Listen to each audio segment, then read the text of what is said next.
Hey, Stoker. Hey, Stoker. Stoker, where you going? I'm talking to you. Or do you go by Stroker now? Because I hear that's what your mom's been doing. What did you say? I think you better watch your step, Stroker. Say that again? The movie opens with India Stoker walking across an empty road and staring at some white and red flowers in a field on the other side. She is wearing high stilettos and has stopped her car in the middle of the road. A police car is parked behind hers, but the officer is not present at the scene. India is a unique girl with heightened senses. According to her, she can see farther than most people and hear sounds from great distances. This makes her more observant and mindful than anyone else she knows. She is a teenager on the cusp of adulthood, constantly discovering new things about herself. The scene cuts to India running around in her backyard. Her family is wealthy and owns a large piece of land around their house, which means India's backyard is a vast, lush field filled with dense foliage. She feels something on her foot and sits down to investigate. She removes her children's saddle shoes and discovers a bulging blister on her big toe. Using a pine needle she finds nearby in the grass, she pops the blister and calmly squeezes out the pus, without even flinching. She wanders among the large round boulders in her garden, searching for a hidden birthday present from her father. Eventually, she climbs a tree and finds the gift perched on one of the branches. Inside their elegant living room, preparations are underway for India's 18th birthday. A beautiful cake with 18 candles is being carefully covered by a maid. It appears the family has received a phone call about an accident, and India's birthday celebration is put on hold. India's mother, Evelyn Stoker, tries to hold back her sobs while dressed in funeral attire. India, sitting quietly beside her, is not crying, but she appears withdrawn and contemplative as she gazes at her father's coffin while the priest delivers a eulogy.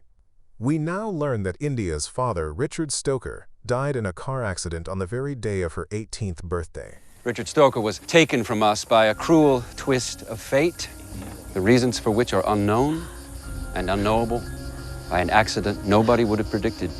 It's a tragic loss for a family that seemed to epitomize perfection and grace. From a distance, India notices the silhouette of a mysterious man observing the funeral proceedings. No one else seems to notice him. After the funeral, India is back home, practicing the piano on a stool. Evelyn asks her to help the maid in the kitchen, since guests will soon arrive. Aware of India's usual stubbornness, she pleads with her not to act out on the day of her father's funeral. Don't do this to me, India. Not today. In the kitchen, the maids are whispering about Richard's accident, sharing gruesome details. India, with her heightened hearing, picks up every word and starts to feel tense. Just then, the senior maid, Mrs. McGarrick, enters, and the younger maids fall silent and disperse. Meanwhile, guests begin arriving to pay their respects. Among them, one man's voice stands out to India. She doesn't know why, but she follows it, and when she sees him, it's the same man who watched the funeral from afar. Evelyn greets the man with her usual composed pragmatism. When she sees India, she invites her over and introduces the man as Uncle Charlie. Until now, India had no idea she even had an uncle. She remains still, arms crossed, silently staring at him.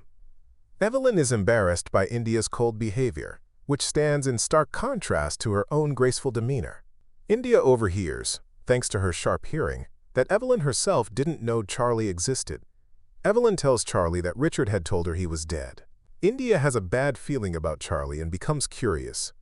Later, they speak face to face on the staircase. Charlie expresses condolences, and India replies that it's his loss too. Charlie asks permission to stay in the house for a while, but India is skeptical. The next day, India is in the garden when she sees Mrs. McGarrick and Richard arguing in the kitchen. Mrs. McGarrick insists she's done everything he asked and says she's tired of helping him. The mystery deepens, and India wonders about this secret pact between the two. Later, Evelyn wakes up disheveled, puts on a robe, and looks for Mrs. McGarrick, but she's nowhere to be found. Evelyn and India have a tense conversation. Evelyn suggests they go out with Charlie for the day, which only upsets India further because her mother doesn't seem to be mourning Richard. India refuses, so Evelyn and Charlie leave together in Richard's convertible. India immediately notices her mother being overly friendly with Charlie. At dinner, Charlie prepares a decadent meal with rare red meat and refined accoutrements, claiming he learned to cook in France under a Michelin-starred chef. The dinner is full of awkward tension. India finally asks Evelyn why she never told her about Charlie. Evelyn explains that she barely knew him.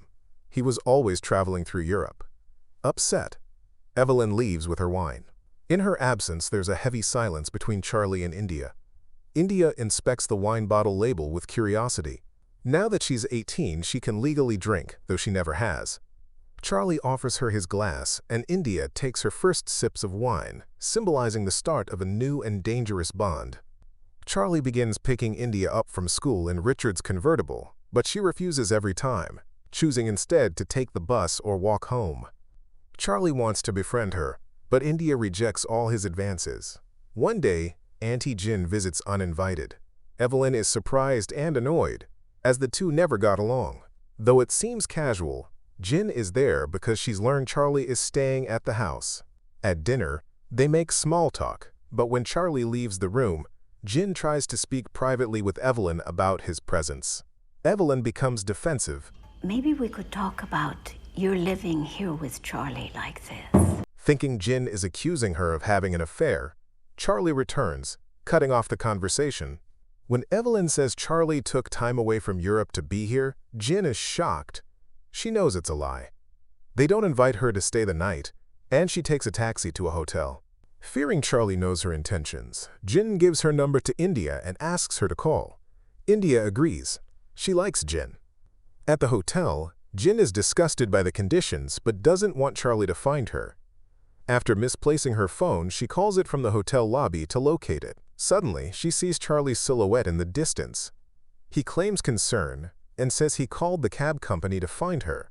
He returns her phone, which he had taken to block communication with India. As Jin starts to panic, Charlie enters the phone booth and strangles her with Richard's belt. While Charlie is out on his murderous errand, India goes to the basement for ice cream and finds Mrs. McGarrick's frozen body in the freezer. Now Charlie's dark motives are clear. India isn't scared, but she knows she must protect her mother. Realizing the truth about Charlie awakens something dark in India, an inner rage and taste for violence. At school, when a bully threatens her, she stabs him with a pencil, drawing blood. Before the situation escalates, a student named Whip Taylor intervenes.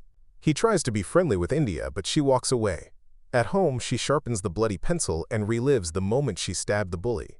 When she opens her pencil case, she imagines it's the freezer, seeing Mrs. McGarrick again. This time, she isn't scared. She's curious, even amused. Charlie senses that India shares the same dark traits buried in their family line, and he wants to awaken them. One evening, India wakes from a nap and hears romantic music coming from the dining room. She stands behind a doorway and watches as Charlie and Evelyn dance. When Charlie notices India, she flinches, but he says nothing. The dance continues, turning into a passionate kiss. India is no longer in the house. She watches through a gap in the curtains from outside. Charlie, seeing her watch, puts on more of a show, trying to awaken something dangerous in her. Charlie begins touching Evelyn's breasts and starts to undo her robe. India is extremely shocked and startled. Through the gap in the curtains, Charlie sees her taking off her sweater and running away from the house. All of Charlie's manipulations are working. India shows up at the diner where her schoolmates usually hang out at night. She spots Whip Taylor about to leave on his bike and stops him for a conversation. Instead of going inside the diner, India takes Whip to an abandoned playground in the nearby woods. Eventually, they begin to kiss, and Whip believes he's finally getting the chance to take India's virginity. Overcome with a frenzy of sexual tension, India bites Whip's lower lip and draws blood.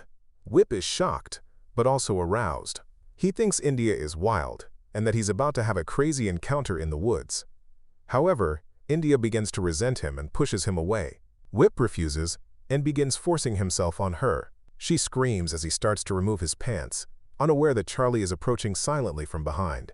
Charlie restrains him from behind with a belt and throws him to the ground. He ties Whip's legs using the same belt he used to strangle Auntie Jin. India then begins to kick Whip mercilessly, while Charlie watches with pride. The scene cuts to Charlie and India peacefully driving home. Once home, India undresses and gets into the shower.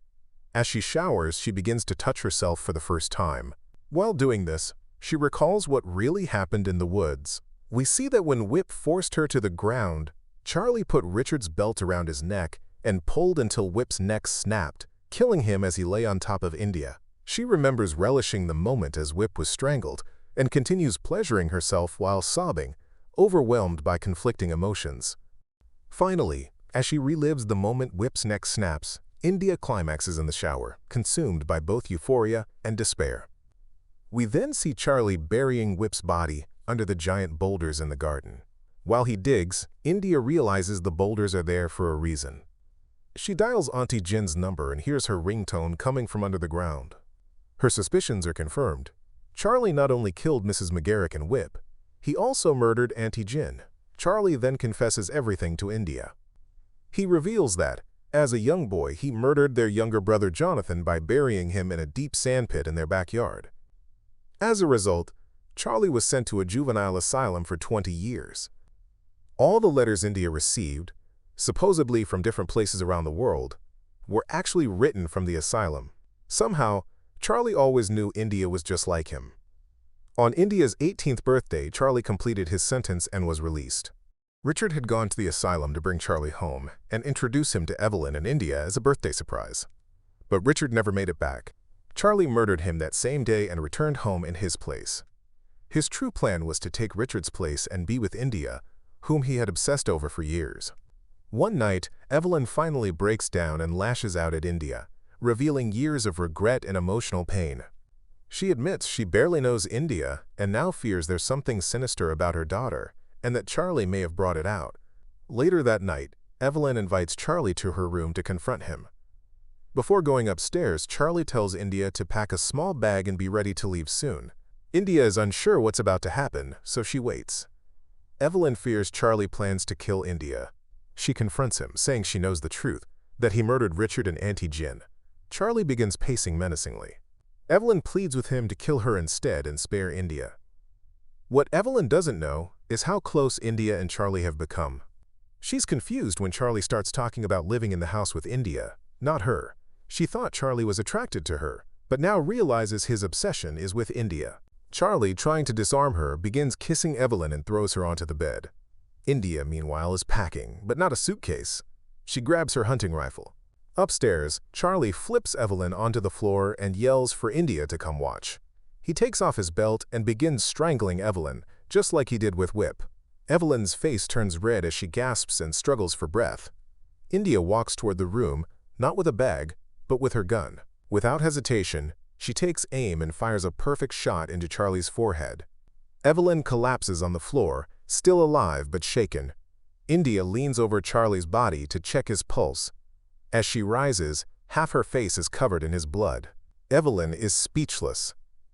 By morning, Charlie's body has been buried under the boulders alongside the others. While Evelyn sleeps, India gets dressed, packs her bags, and prepares to leave for a new life in New York. She also places a pair of garden shears in her car. As she drives away, she's pulled over by the town sheriff for speeding. This mirrors the film's opening scene. As the sheriff approaches her car, India stabs him in the neck with the garden shears. He crawls into the nearby field, bleeding profusely. We now see that the white and red flowers from the beginning weren't truly red. The red was the sheriff's blood, staining the petals. India, now wearing her father's belt, drives off toward New York to live life on her own terms. This is where the movie ends. Don't forget to like this video and comment below what the next movie you'd like to see. Goodbye for now.